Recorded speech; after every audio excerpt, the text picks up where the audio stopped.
For number 20, what is the ratio of hydrogen to oxygen atoms in the mineral chalcocyanite? So we have to start obviously with our formula here, right? And we count how many hydrogens atoms we have. So hydrogens to oxygen, right? So the hydrogens are, so here this is none, this is 3 hydrogens, this is 24, so this is 27 atoms. For the oxygen, we have 3 times 4 is 12, and also we have the 3 from here, and we also have those 12 from here. So 24, 27 atoms here also. So the ratio is 27 over 27, which if we divide everything by 27, the ratio is 1 to 1. Number 21. Which of the following compounds would you expect to be ionic? Ionic, remember, means metal with non-metal. So this is not good because this is non-metal, non-metal. This is a also non-metal, non-metal. So this is water, this is hydrogen peroxide. Ammonia is also not. So this is the only metal and non-metal compound that we have there, because this is the alkali earth metal, and this instead is the oxygen group there. Oxygen obviously is a gas. Number 22, the charge of the iron ion in the salt of this is what? Well, let's write the iron with a 2 and the oxygen with a 3. In total, this molecule here, this compound, doesn't have any charges exhibiting, so this means that the whole thing is neutral. So the total charge, let's put it that way, is equal to 0. So this is what is equal to. So for the oxygen, you know that the number is -2, and we have 3 of those, so this is -3. For the iron, obviously on this side you got to have a +6 in such a way the +6 and -6 is equal to 0, but you have 2 irons here, so this one has to be a +3. So C is your answer. Then let's go for number 23. What is the formula of the compound formed between strontium ion and nitrogen ion? So if it's not saying anything else, we got to take the charges as they are, right? Strontium, we know it comes with a charge of +2. If you look at your periodic table, this is a alkaline metal earth element. Nitrogen instead is in your 5A group there. So to have those neutral, you got to have 2 of those nitrogens and 3 of those strontium.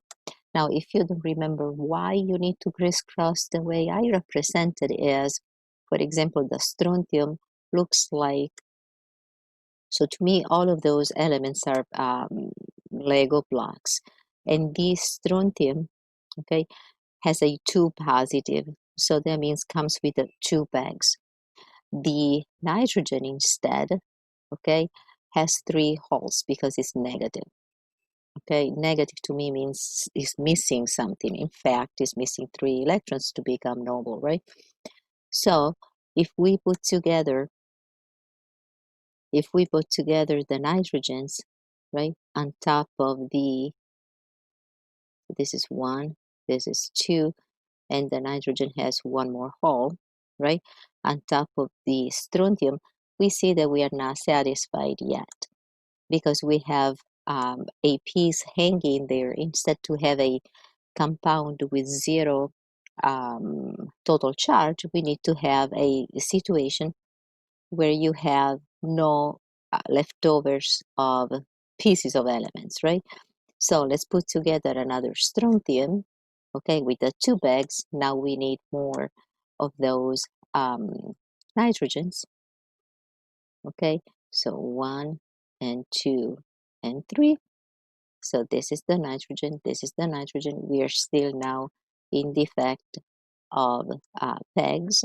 So we need to put one more of those strontium.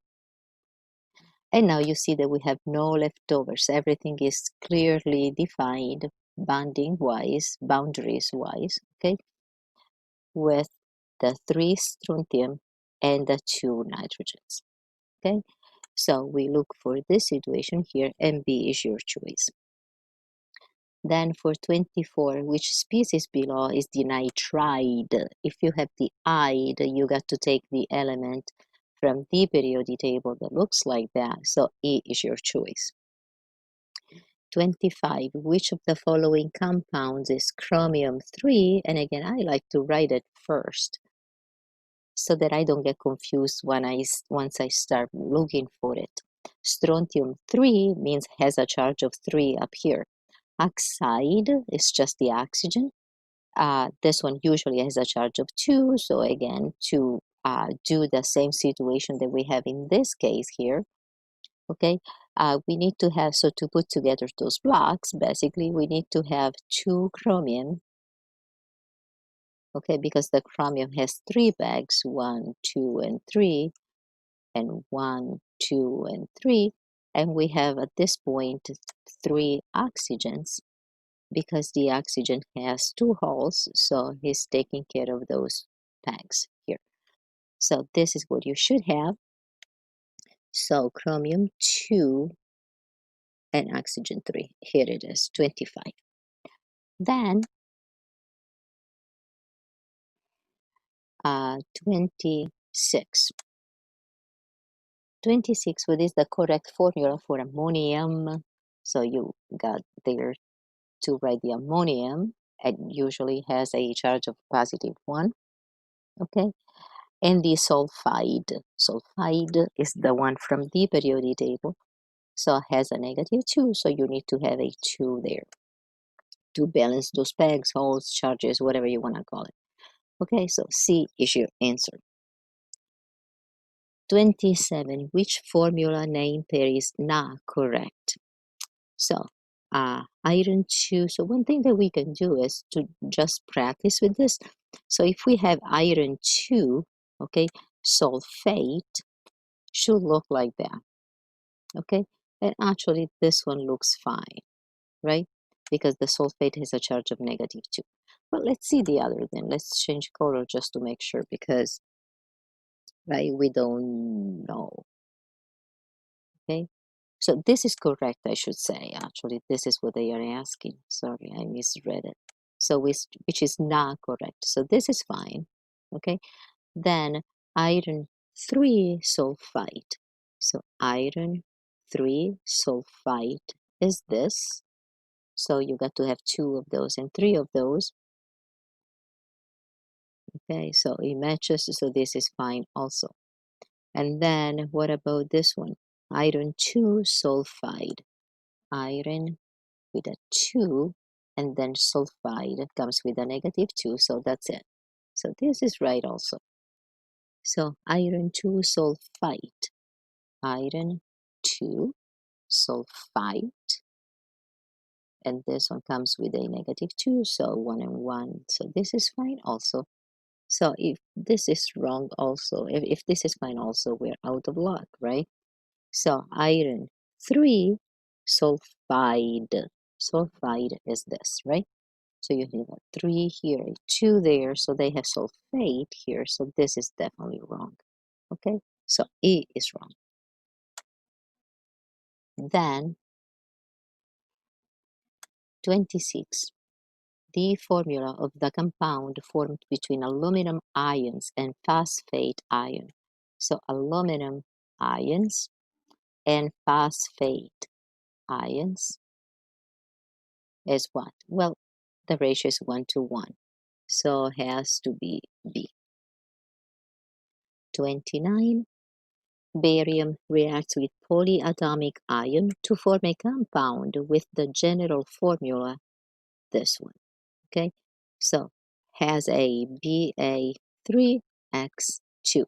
So this means barium has a charge of net plus 2, which we know, and the oxygen has a charge of negative 3 to be able to balance this formula.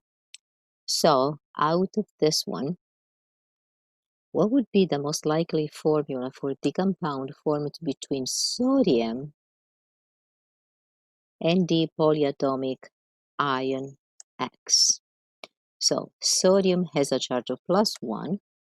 X at this point we know has a -3, so we need sodium 3 and 1X. So D should be the choice. And then let's do 30. Oh, and this is the last one for this. So which one of the following is true concerning the simplest unit, this? So this unit here, okay, is formed by the two ions, right? The Mg2 and the two chlorines with a minus. Okay, so let's see. Mg atom, nope. We are dealing with ions, right? One molecule, no. Mg atom, no. One positive ion and two negative ions. Yes, because it's 1 and 2. And one positive and one negative, no, that's wrong. So D is your choice.